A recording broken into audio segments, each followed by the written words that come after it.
श्री गणेशाय नमः। आमल की एकादशी व्रत की कथा।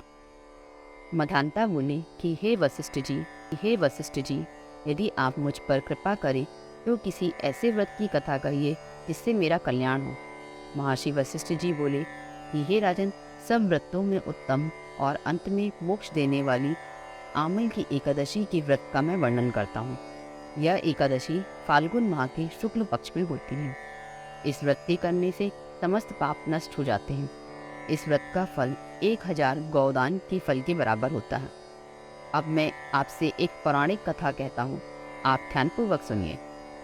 एक वैदिश नाम का नगर था जिसमें ब्राह्मण, क्षत्रिय, वैश्य और शूद्र चारों वर्ण आनंद सहित रहते थे।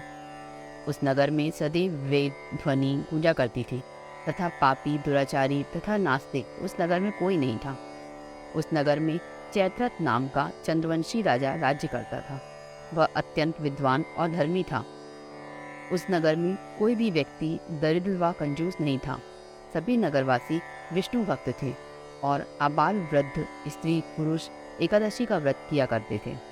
एक समय फाल्गुन मास के शुक्ल पक्ष की आमल की एकादशी आई। उस दिन राजा, प्रजा और बाल व्रत सब ने हर्षपूर्वक व्रत किया। राजा अपनी प्रजा के साथ मंदिर में जाकर पूर्ण कुंभ स्थापित करके धूप, दीप, नैवेद्य, पंचरत्न आदि से धात्री आंवले का पूजन करने लगे और इस प्रकार स्तुति करने लगे। हे धात्री, तुम ब्रह्म स्वरूप हो, तुम ब्रह्मा जी द्वारा उत्पन्न हुए हो और समस्त पापों का नाश करने वाले हो। तुमको नमस्कार है। अब तुम मेरा अर्घ्य स्वीकार करो। तुम श्री रामचंद्र जी द्वारा सम्मानित हो। मैं आपकी प्रार्थना करता हूँ, अतः आप मेरे समस्त पापों का नाश करो। उस मंदिर में सब ने रात्रि को जागरण किया।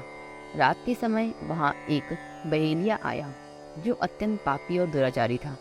वह अपने कुटुंब का पालन जीव हत्या करके किया करता था।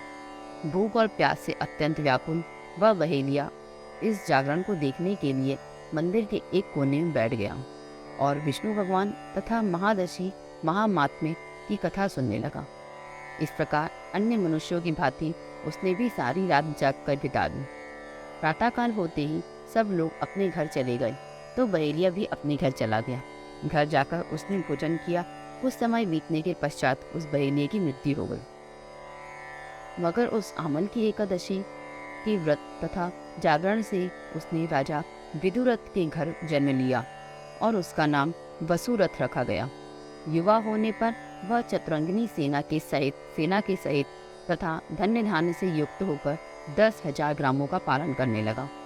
वह तेज में सूर्य के समान, कांति में चंद्रमा के समान, वीरता में भगवान विष्णु के समान और क्षमा में पृथ्वी के समान था।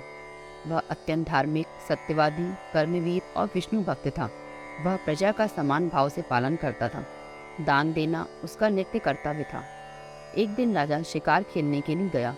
देव योग से वह मार्ग भूल गया और दिशा ज्ञान न होने के कारण उसी वन में एक वृक्ष के नीचे सो गया।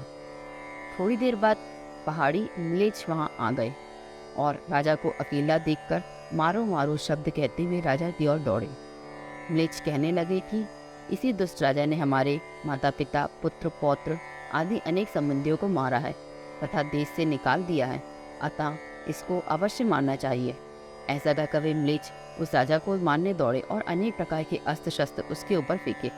वे सब अस्त्र शस्त्र राजा के शरीर पर गिरते ही नष्ट हो जाते और उनका वार पुष्प के समान प्रतीत होता।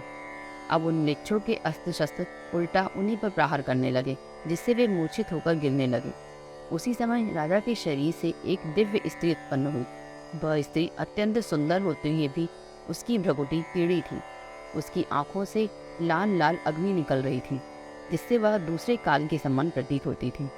वह स्त्री म्लेच्छों को मारने दौड़ी और थोड़ी ही देर में उसने सब म्लेच्छों को काल की गाल में पहुंचा दिया।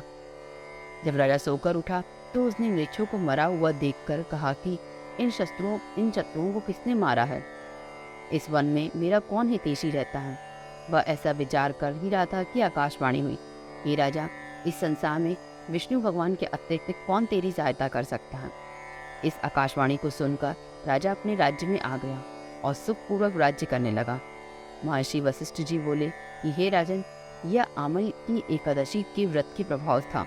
जो मनुष्य इस अमल की एकादशी का व्रत करते हैं वे प्रत्येक कार्य में सफल होते हैं और अंत में विष्णु लोक जाते हैं। बोलो विष्णु भगवान की जय।